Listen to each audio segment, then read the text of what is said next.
Oh yeah, back at it again with another Thanksgiving recipe. So today we're going to make baked macaroni and cheese. I love macaroni and cheese, so this is going to be delish. So our ingredients here, we're going to need butter and flour to make a roux for our cheese sauce. We have the Panko breadcrumbs to top our macaroni and cheese before we put it in the oven. You're gonna need some elbow macaroni. Right here we have some velveeta. This is about 1.5 cups. It's cubed up. Just look like some little cheese cubes. Now, if you don't want to spend all that money on velveeta, because I know it can get expensive, you can use, which I have used before and it works perfect, it's the HEB brand Easy Melt. It's very good. I've used it before to make nachos. It works just the same. So if you want to save a couple dollars, go right ahead. We have the Parmesan cheese for the topping with the Panko crumbs. Now in this bowl, this is the 8-ounce bags of cheese that are shredded. I just put it in one big bowl. I bought one of the sharp cheddar cheese, mild cheddar cheese, and the Colby Jack. Now, if you can't find this or if you don't have this on hand, you can use whatever cheese you want, but for this recipe, I like to keep with the cheddar and the Colby Jack, and of course the Velveeta. Now, there's our flour to make our roux, and you need some whole milk. Whole milk is the best because it has the most fat in it, so I would most definitely suggest to use that. But here's our recipes, and of course we're going to use salt and pepper, you know, some garlic powder, onion powder, a little cayenne to make it taste oh so delicious. All right, so the first step you want to do, you guys, is make sure you get some salted water going. Let it start boiling. Add a tiny bit of oil. Okay, let this come to a boil, and then we'll add our elbow macaroni to this. Well, our water is boiling, so we're going to add our pasta in. Now you want to stir this occasionally, and this should take about 10 to 11 minutes, really. So just stir this occasionally, especially right now once you first put in the water. You don't want it to stick. Don't cover this back up. Turn down your heat just a little. Let it keep boiling. And come back and check it in about 10 minutes. You just want it to be nice and tender, al dente. We're going to get started on our cheese sauce. You want to start with 2 tablespoons of butter to make our roux. Let that melt down. One more. If it ever wants to come out of the spoon. There we go. We're going to do, before we add our flour though, let's get this right nice and melt. Let it melt. You want to use a whisk for this step. I like to use my little rubber whisk that I have here. I don't want to mess up my non-stick on this pot. If you use any metal or scrape or scratch it, it will mess it up. So always try to use the rubber ones that are good for heat. We're going to add our flour. There's 1 tablespoon. Add 1 more. Remember, when you're doing roux, you always want to do equal parts. So if you add 3 tablespoons of butter, you want to add 3 tablespoons of flour. Now, one thing that I didn't know, that I learned from working in a restaurant, that you can make a roux out of vegetable oil as well. So when you have people, or you're cooking for people that, let's say, don't want butter or trying to eat healthier, or you're trying to eat healthy yourself, and you're trying to make a roux, you can use vegetable oil, corn oil, vegetables the best though, to make a roux instead of butter, to keep it a little more lighter.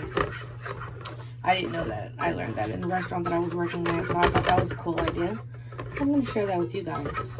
Now, you just want to keep mixing this. Make sure you get all of it incorporated into this heat right here for about 2 to 3 minutes. Just let it cook down. You're not making a dark roux. This is just a simple light roux for our milk. Once this cooks down a little bit, we're going to add our milk in here. Okay, so you want to whisk in your milk a little at a time, because you don't want it to clump up. Just whisk it in there. Whisk it real good, incorporate it nice. You don't want any lumps. Try to whisk in all of that roux into the milk. So we're just starting with 1.5 cups. And once we add our cheese, you can always add more milk, but you don't want to add too much milk and then have not enough cheese to thicken it up. So let this come to a simmer.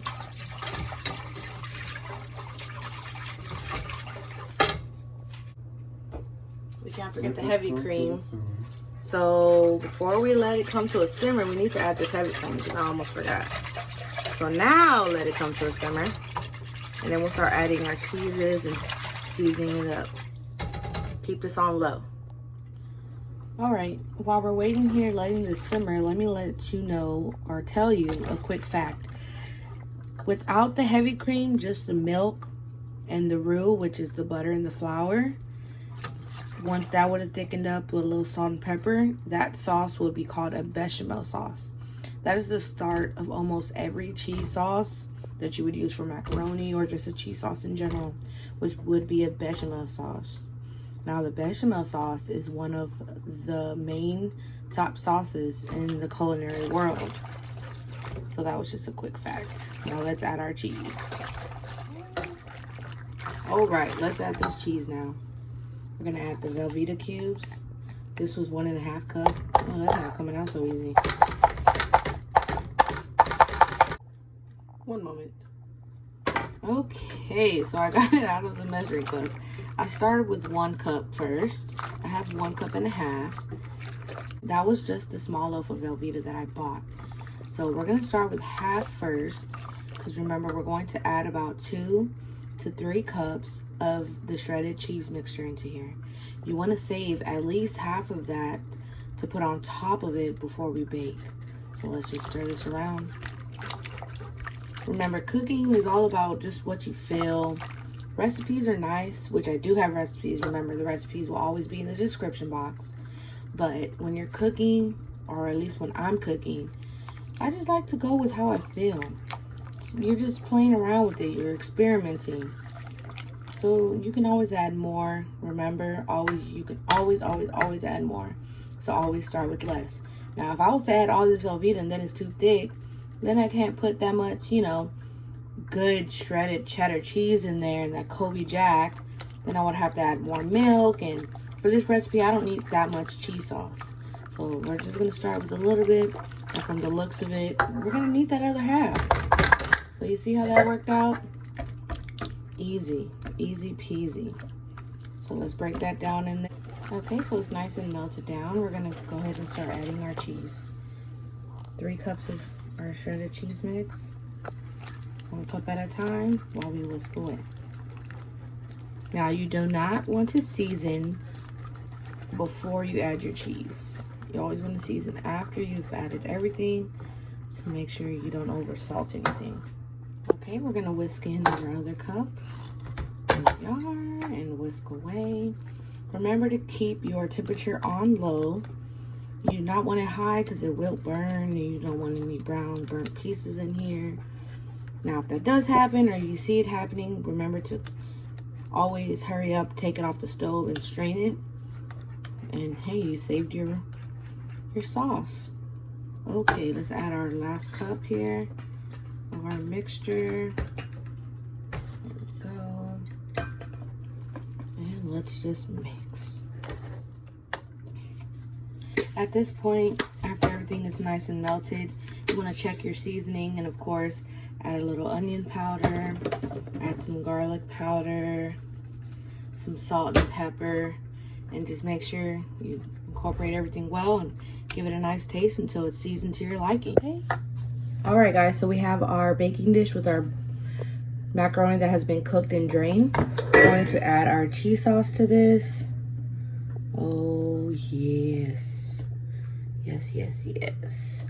Okay, that should be good enough. Now we're gonna go ahead and give this a nice mix around. Don't do this part with your hand, guys, because it's very hot. We're gonna mix this around. Make sure you incorporate and get everything nice and mixed.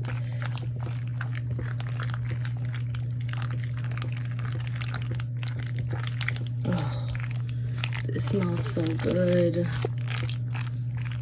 I don't know about you, but I'm in love with food. I love food. That's why I started cooking food. I love eating food. I love preparing it. I love shopping for food. I love anything dealing with food. That's one of the biggest reasons why I became a chef and went to school for cooking and always loved cooking. I just love food, preparing food, talking about food, everything. Once you mix everything well, you want to just spread it out and flatten it all into your baking dish. And we're going to top this with our rest of our shredded cheese, just evenly across the top of it.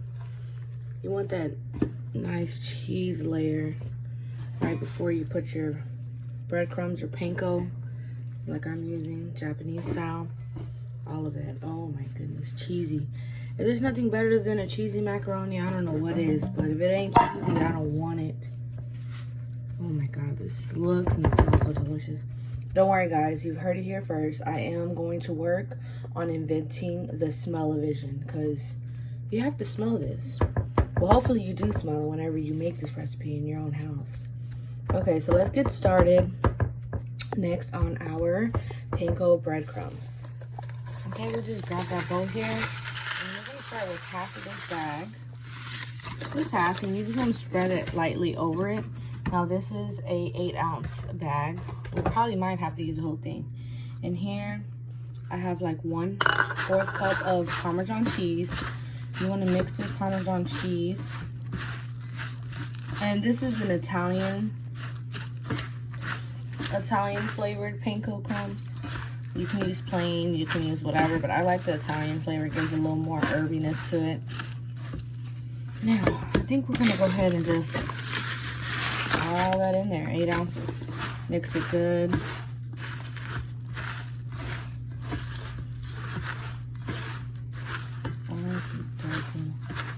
We're gonna add a little bit of olive oil to this just to get a little stickiness to it.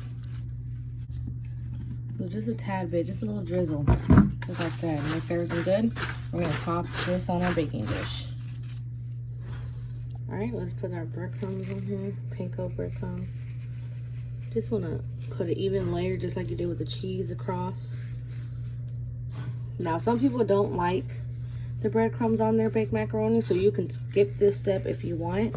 But for me, just that extra crunch and flavor, and you get that nuttiness from the Parmesan cheese, it just adds a whole another flavor dimension to this. The texture is just delicious with the melted cheese. Oops, I was wrong, guys. Look, I didn't even use all of that. Well, so now you know you only need to use a half of that bag. And remember, the recipe will be in the description box. Okay, I'm gonna just pat that down real good. Look at this. Oh my goodness. Looks so good. So we're gonna bake this in the oven on 350 uncovered. I'm gonna say for about 20 to 30 minutes, but really you just want this nice and brown. And once your cheese is melted, you're ready to go. All right, in the oven we go. Okay, this was 25 minutes in the oven and we're out. You see the cheese is melted. You have the toastiness of the breadcrumbs. Oh my goodness. I cannot wait to dig into this. All right, let's serve it up. Okay, let's see what this macaroni and cheese is looking like. Oh my God. Y'all, this is so good. Oh my God, look, it's so cheesy. Oh man. Oh mama, like Johnny Bravo used to say. Y'all don't understand.